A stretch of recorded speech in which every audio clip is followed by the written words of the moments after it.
Bom dia, com muita alegria. Vamos tomar café juntos?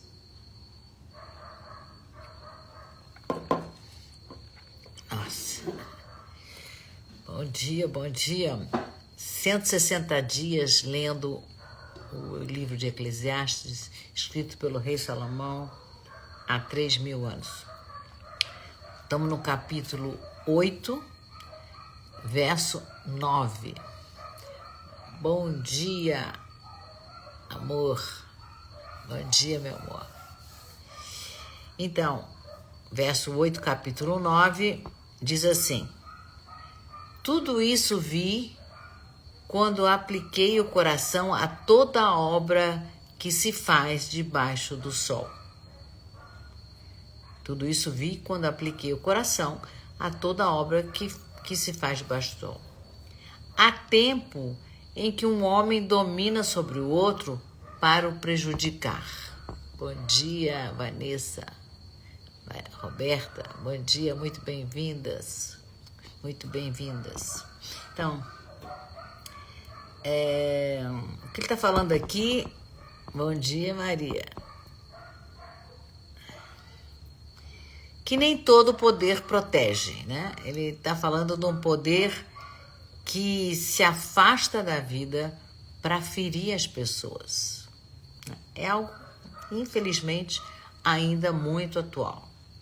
É um poder que se exerce sem alma e o sofrimento que nasce quando alguém domina o outro, né? Então, isso que nós vamos falar na live de hoje. Vamos olhar para as relações de poder na família, no trabalho e na sociedade também. E claro, relação de poder dentro da gente mesmo. Qual é a nossa relação com a gente mesmo? Relação de poder, né? Se você já se sentiu pequena diante de alguém, ou precisou ser duro ou dura demais para poder sobreviver. Então, essa live de hoje é um convite à lucidez. Então, depois do Salomão falar dos limites humanos, falou do não saber, falou da morte, falou da impossibilidade da gente controlar a vida. Agora ele vai ampliar o olhar dele, ele sai do plano interno e olha para o mundo dos homens, olha para a sociedade. Então, o verso 9, ele não está falando de Deus, ele vai falar das relações humanas, quando o poder se descola do respeito à vida, né? À dignidade da vida. Então, para quem entrou agora, Lirian, bom dia, Irene, bom dia, Maria, bom dia. Então, vou reler o verso para vocês acompanharem. Ele diz assim: tudo isso vi quando apliquei o coração. Ele quer dar bom dia. Bom dia. Então, tudo isso vi quando apliquei o coração a toda obra que se faz debaixo do sol. Há tempo em que um homem domina sobre o outro homem para o prejudicar. Então, ele está observando que o poder, às vezes, é usado para prejudicar. Ele não está explicando, ele está observando. Então, sistemicamente, esse verso fala de um desequilíbrio hierárquico. O poder, sistemicamente, ele é saudável quando ele protege a vida, quando ele sustenta os mais fracos, quando ele serve ao todo. Estamos todos a serviço, constantemente. Então, quando alguém domina para prejudicar, tem uma inversão dessa ordem. E aí o poder deixa de servir e passa a compensar uma falta interna da pessoa que está dominando, né? Então, isso vale tanto para pais e filhos, pais muito dominadores, parceiros entre si, entre casais, chefes, instituições e até a forma como a gente conversa conosco mesmo, como a gente se domina por dentro. Às vezes a gente é bem severa com a gente, né? Eu lembro uma vez eu tive uma paciente que ela chegou e disse assim, ela falou assim, eu não posso errar. Para ele, eu não posso errar nunca. Ela estava se referindo ao marido. Mas quando a gente abriu o campo, eu senti que não tinha uma violência explícita, mas da parte dela, ela sentia muito medo. Muito medo. O medo era muito grande para o que ela estava me contando. Então, abrimos o campo e o que apareceu? Um pai super autoritário. Abrimos um pouquinho mais, vimos que esse pai era constantemente humilhado pelo pai dele. Então, ele tinha um pai autoritário, ele tinha um pai que o humilhava, se tornou autoritário com a própria filha, né? E a filha foi buscar o quê? Um marido, um parceiro autoritário. Né? Mas aí, esse poder do pai virou defesa da humilhação que ele sofreu do pai dele. Bom dia, Daisy. Bom dia. Né? Então, essa minha paciente, eu vou ter que tirar ele daqui. Ele fica pedindo, não dá. Ou eu me concentro no bichinho, ou eu me concentro aqui no que a gente está fazendo. Né? Então, ela pôde ver que ela buscou um parceiro que representava o pai dela e que esse pai, o que ele fazia não era por amor, ele estava repetindo uma dor antiga e ela estava por lealdade repetindo também quando ela busca alguém para repetir o padrão que ela tinha na casa dela. Né?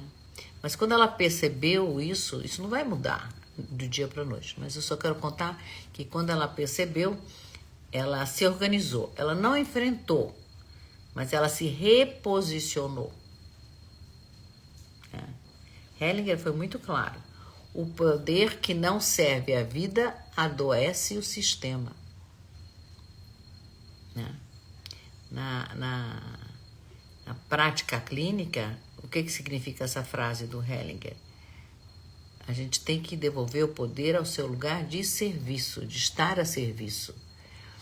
E retirar da pessoa o seu lugar de submissão. Ninguém tem que se submeter, né? E também a gente tenta interromper essas repetições de abuso que são transgeracionais, que elas vêm de várias gerações. Né?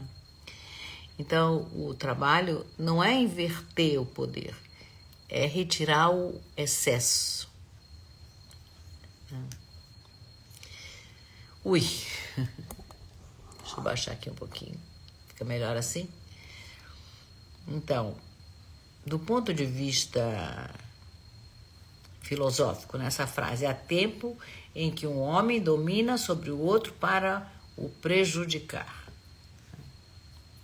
Então, Salomão está aqui olhando para o uso do poder. Ele não está olhando para um poder que organiza, ele está olhando para um poder que afasta da vida. Então, vamos olhar do ponto de vista filosófico. E aí não tem como, eu trouxe Hannah Arendt de novo, né? Ela nasceu na Alemanha e ela tem uma obra muito importante, As Origens do Totalitarismo. Olha que palavra! Totalitarismo. Consegui falar. E também tem o Eichmann em Jerusalém, que foi o julgamento do nazista que foi capturado na Argentina pelo Mossad, toda aquela história.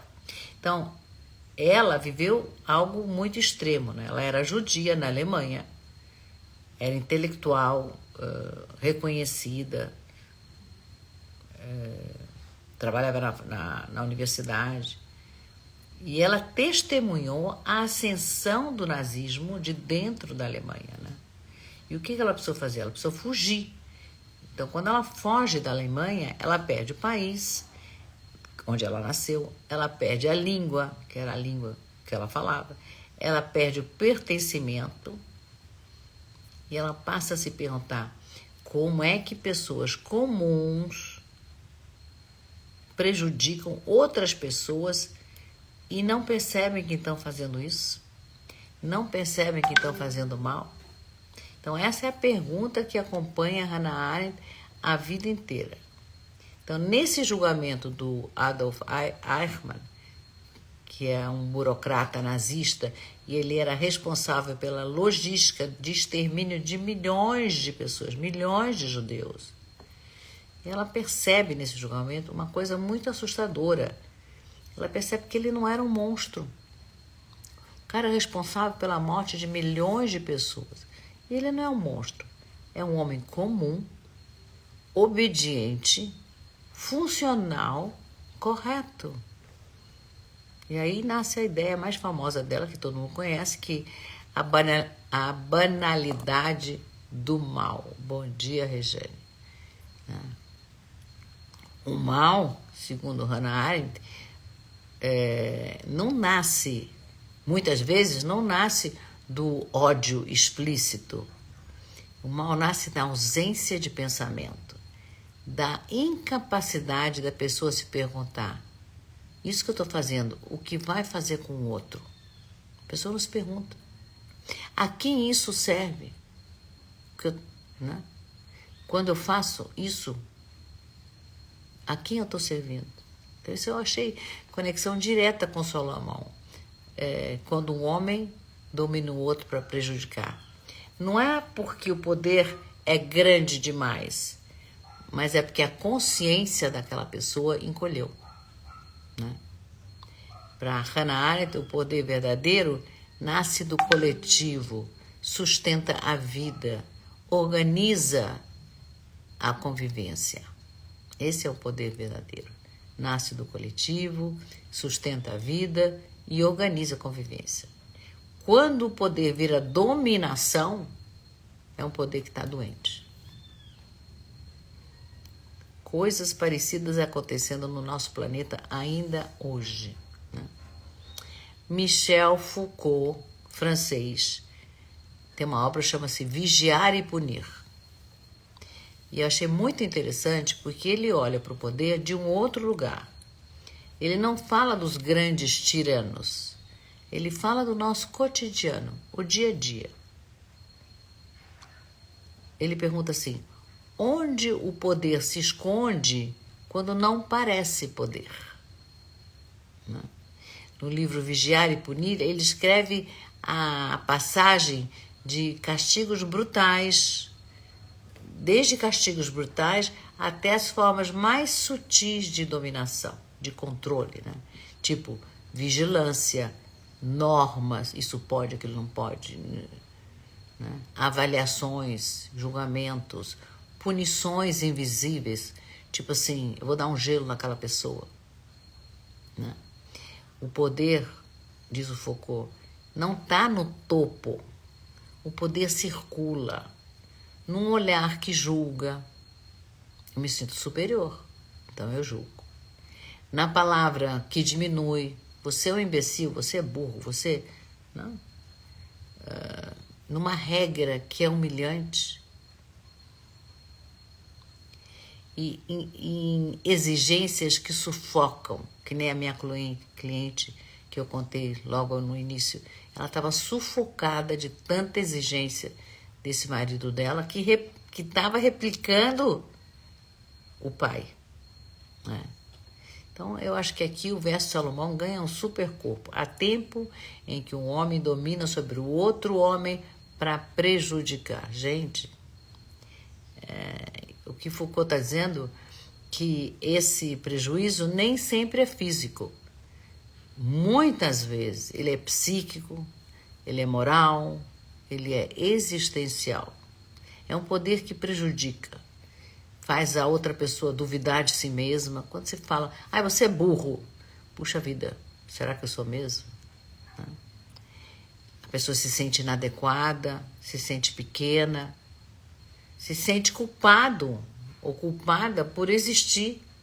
Eu estou Eu tô fazendo essa pessoa sentir raiva de mim. A culpa é minha. Eu achei uma conexão incrível com Salomão. Então, o problema aqui não é a hierarquia. É quando a hierarquia para de servir a vida, né? E passa a organizar o medo, passa a dominar pelo medo, né? Então, resumindo aqui, Salomão, Hannah Arendt, Foucault estão falando do mesmo ponto em tempos diferentes. Eles estão dizendo que o poder é inevitável, a hierarquia é necessária, mas a dominação que prejudica, ela revela uma ruptura de ética. Uma dominação que prejudica revela uma ruptura de ética. O problema não é quem manda, é para quê e a partir de onde manda. O problema não é quem manda, mas para que está mandando e a partir de onde, de que posição ele se coloca. Então, quando o poder se desconecta da vida e para de proteger, ele começa a ferir. Terrível, não é? Vou até beber um pouquinho.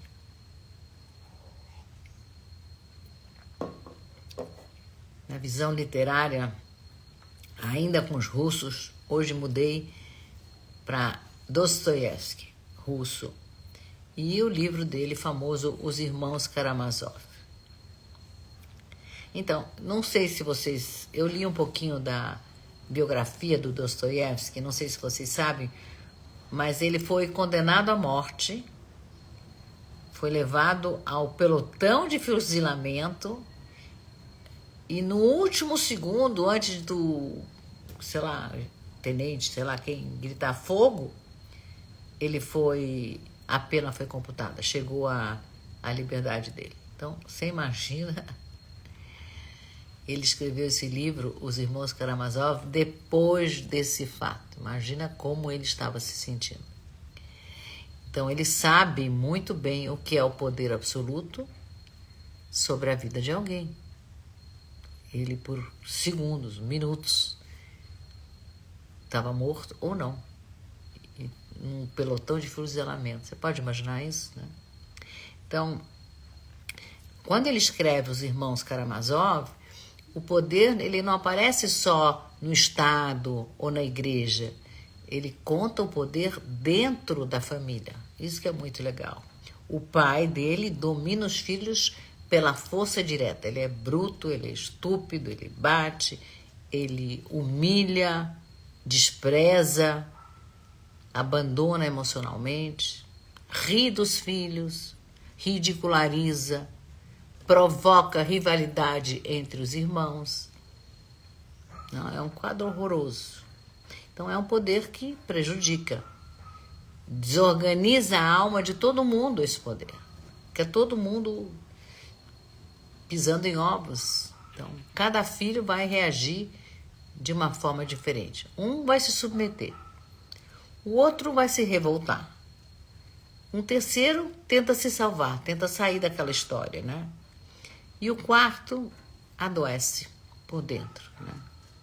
Então, Dostoiévski nos mostra algo essencial, que o domínio que mais fere não é o que grita, é o que corrompe o interior do outro, né? Eu achei uma conexão direta com Salomão, que existem tempos e vínculos onde alguém domina o outro. Isso acontece. Mas, às vezes, isso não é para organizar a vida, mas para descarregar a sua própria desordem interna. Ui, tá difícil hoje. Para complicar um pouquinho mais, eu trouxe o George Orwell, né? 1984, o livro famoso dele. Então, ele escreve esse livro depois de observar vários regimes totalitários e também observar as pequenas tiranias do dia a dia. Tem momentos que a gente é tirano em cima de outros. Tem que parar para se observar e para se ver, né? Então, em 1984, ele não está só interessado no ditador. Ele está interessado sobre o efeito desse poder sobre a mente humana. Então, ele conta a história de um personagem que está sob, meu marido me corrige, você fala sempre sobre, está errado, ele está sob o poder da vigia, né? Que está constantemente corrigindo. Esse poder reescreve a verdade, parece bem atual, né? A verdade é o que eu estou falando, não é o que está acontecendo. Invade o pensamento, né?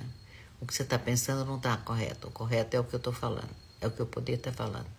Então, o poder aqui, o domínio, ele não é só físico, é psíquico, né? Então, quem exerce o poder, o objetivo não é só fazer o outro obedecer. No livro, é fazer o outro duvidar da sua própria percepção, né? Isso está muito aguçado agora com fake news, né? Contam histórias,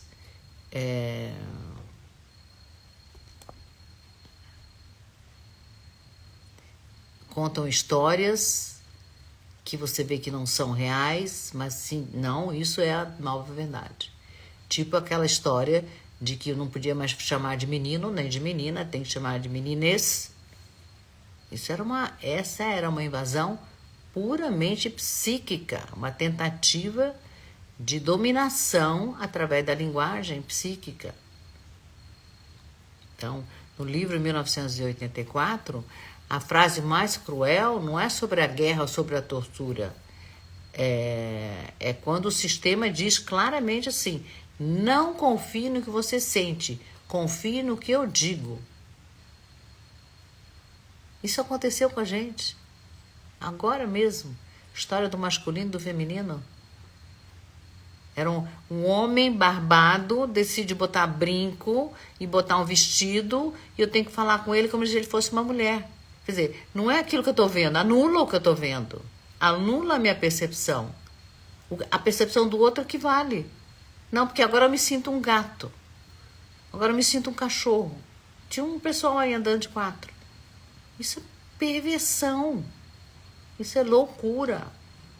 Então, esse poder prejudica no grau máximo.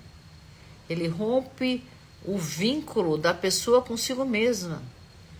A gente começa a duvidar, então não tem mais. A menina nasce menina, mas ela ela não escolheu ser menina, e o menino nasce menino e ele não escolheu ser menino. Eles podem mudar. E aí vem os loucos pegando criança para fazer mudança de sexo. Gente, isso é loucura pura. Claro que isso é minha opinião. Eu que estou falando. Tá. Eu me empolgo porque eu achei é de uma crueldade absurda. Absurda. Você se desconecta daquilo que você sente, daquilo que você vê, né? É muito cruel, né? E eu achei que tinha uma super conexão com o Salomão quando ele diz um homem que domina o outro para prejudicar. Então, ele tenta roubar a verdade interna do outro, né? Então, de novo, Dostoiévski e Orwell, cada um do seu modo, mostra que o poder que prejudica não começa no extremo. Começa quando alguém usa a sua posição para se sentir maior às custas do outro. Me lembra a época da escravidão. O cara se sentia potente, mas quem estava trabalhando eram os escravos que eram comprados. Isso é mais antigo do que andar para frente, né?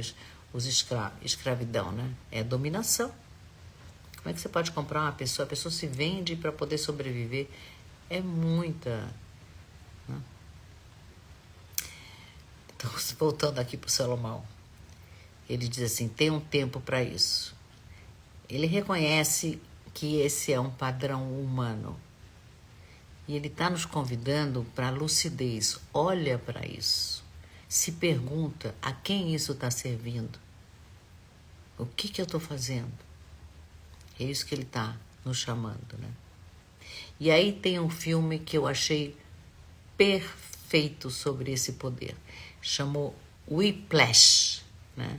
Em português também chamou Whiplash Em Busca da Perfeição. É um rapaz baterista, um jovem baterista, talentosíssimo, mas ele não quer só tocar bem, ele quer ser grande, ele quer ser famoso, ele quer ser reconhecido, ele quer pertencer ao mundo dos excepcionais.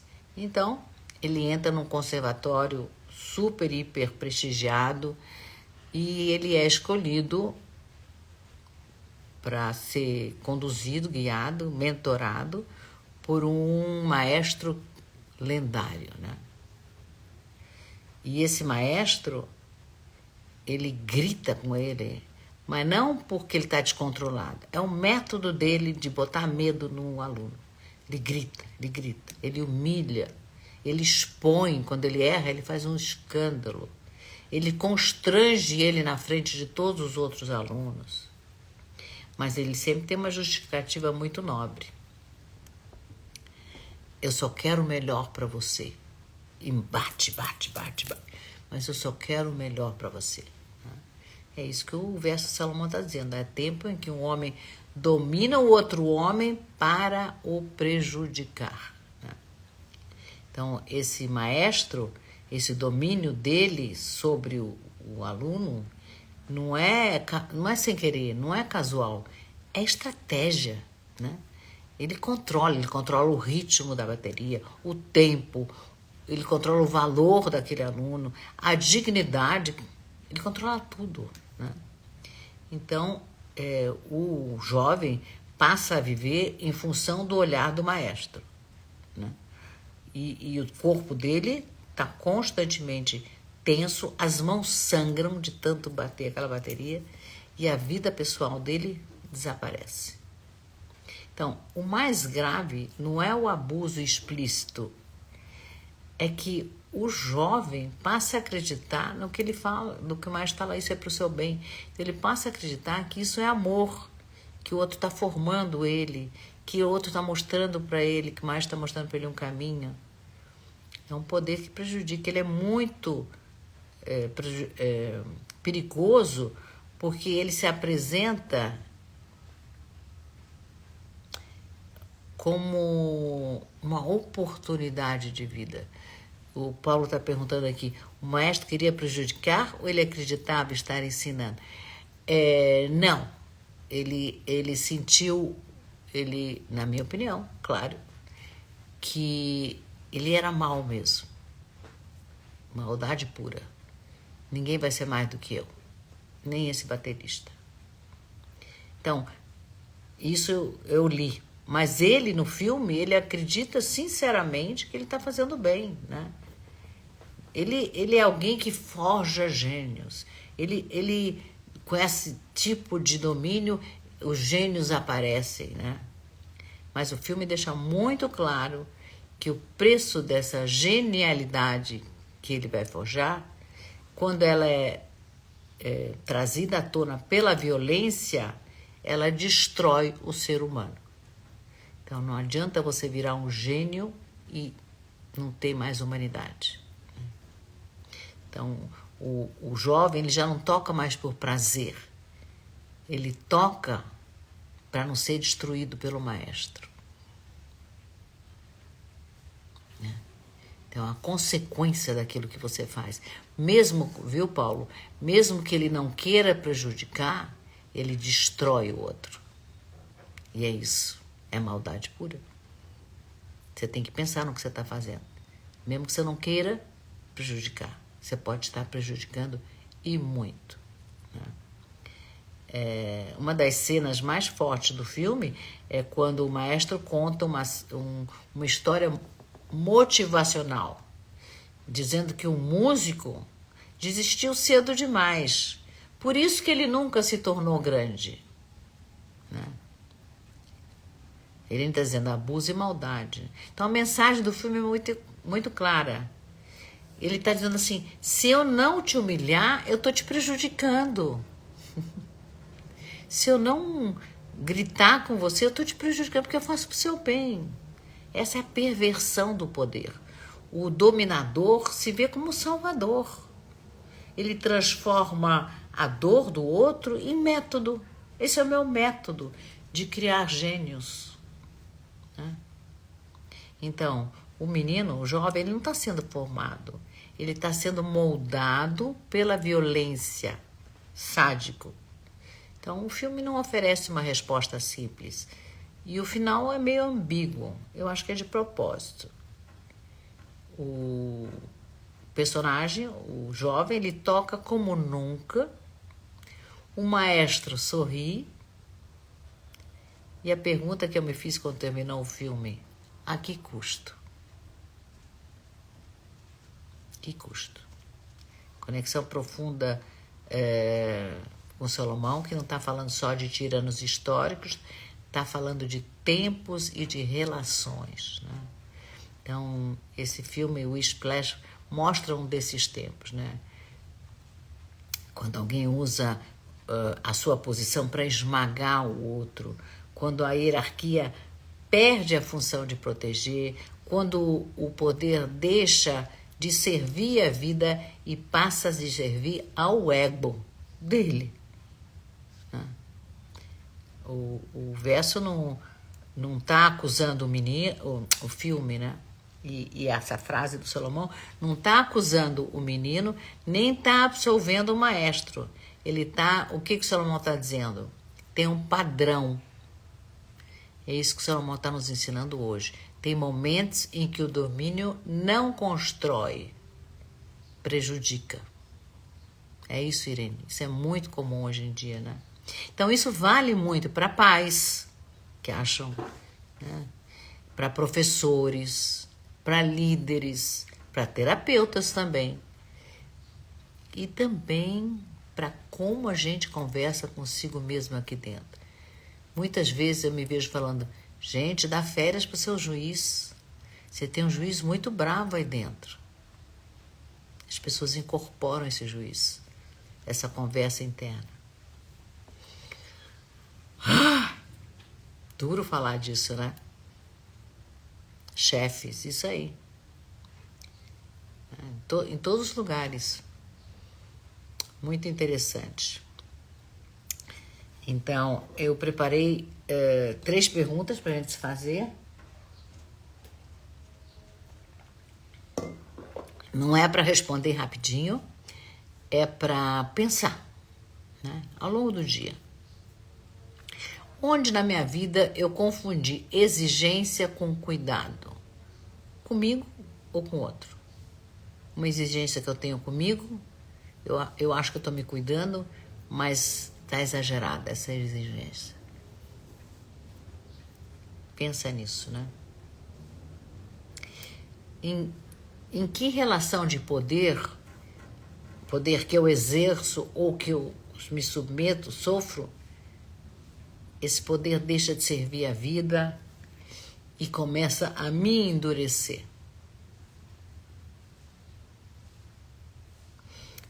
Eu tive uma mãe muito, muito brava.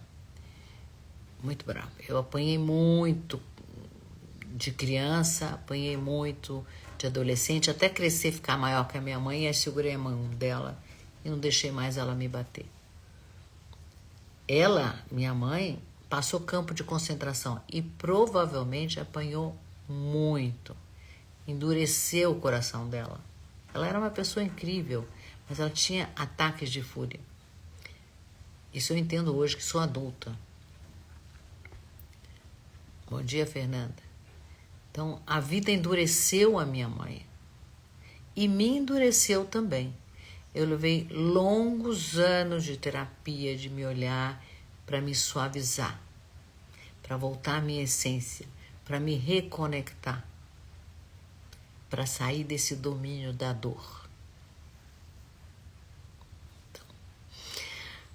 A nossa terceira pergunta de hoje: quem me impede hoje Quem em mim está pedindo um limite saudável para que a minha dignidade não seja sacrificada em nome de um desempenho, ou em nome de um amor, ou em nome de um reconhecimento, né? Tem um limite. Entre em contato com ele. Bom dia, quem entrou depois. Monile, bom dia. Bom dia. Então, quem entrou agora, entrou depois, essa live vai ficar gravada, você pode assistir a hora que você quiser, quando você quiser, ela está gravada. E você também pode compartilhar com seus amigos, depois que você assistir e gostar, claro. Se não gostar, não. Mas se gostar, tem mais pessoas que podem se beneficiar do conhecimento que o Salomão nos entrega diariamente, né? Eu também tenho um grupo que chama-se Comunidade do Rei Salomão, onde você recebe diariamente o texto, a transcrição da live. Então, se você não tem tempo de estar numa live que leva 30, 35 minutos, você pode ler o texto que leva 2 minutos. Eu já cronometrei. Então, é só você ler o texto e você recebe esse conhecimento do Rei Salomão, usufrui dele, usa ele na sua vida. A minha vida está super transformada desde que eu comecei a ler. 160 dias estamos lendo e aprendendo com o Rei Salomão. Então, equilibrar o dar e o receber, vamos compartilhar esse conhecimento com mais pessoas. Aperta no aviãozinho, já manda para outras pessoas poderem assistir. Lê o texto. Se você não tá, escreve aqui eu quero, que eu te coloco para dentro. Se não, aqui na minha bio tá o Rei Salomão. É só você clicar que você já está dentro da comunidade e vai receber os textos diariamente. Ok? Então vamos para a nossa meditação final. Soltando o ar dessa energia toda de iluminação. Deixa ela sair da gente. Vamos sair de um lugar barulhento e vamos entrar num lugar silencioso. Inspira em 4, segura 2, solta em 6.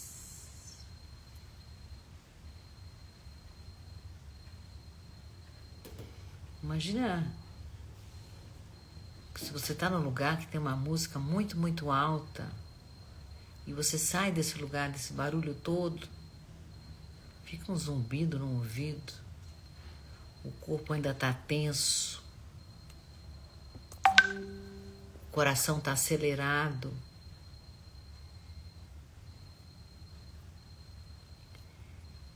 Percebe quantas vezes na sua vida você precisou ser mais forte do que você podia para não perder seu lugar, para não perder seu amor, para ser reconhecida, para ser reconhecido.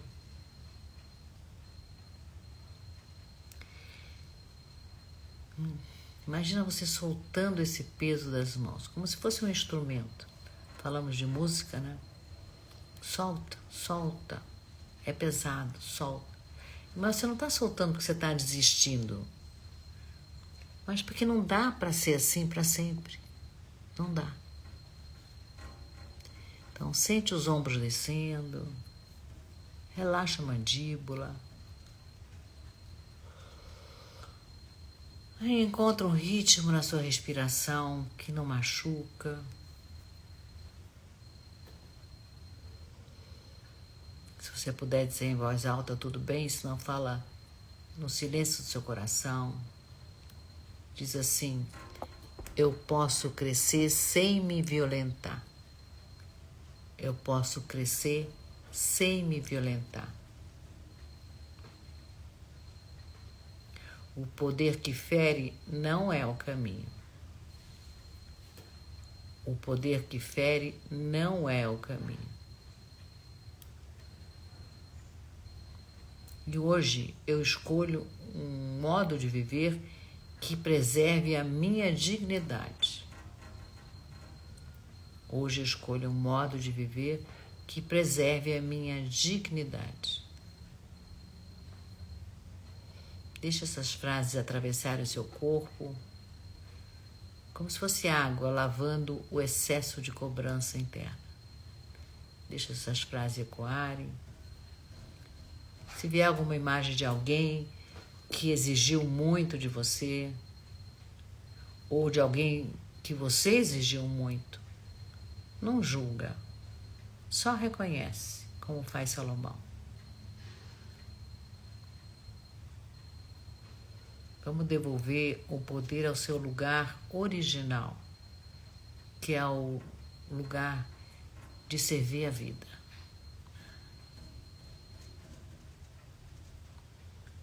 Vamos servir a vida. Vamos respirar. Mais uma vez. Quando você estiver pronta, pode abrir os olhos. Hoje Salomão nos mostrou algo muito difícil. Ele mostrou que nem toda autoridade cuida, nem toda exigência constrói, nem todo melhor vale o preço que se cobra, né? Então, para o dia de hoje, eu te faço o convite, observa onde você pode diminuir a violência interna, com você mesmo, com você mesmo. Escolhe fazer um gesto que preserve a sua dignidade. E lembra, crescer não precisa doer. Deixa eu ver aqui quem entrou durante a meditação. Carla, bom dia. Liane, bom dia. Monile, já falei. Fernanda, bom dia, Fernandinha. Pessoal que entrou no meio da meditação. Então, crescer não precisa doer. A gente segue amanhã com o próximo verso, no mesmo compasso, com alma e com sentido. Nos vemos amanhã. Um beijo carinhoso. Desfrutem com dignidade.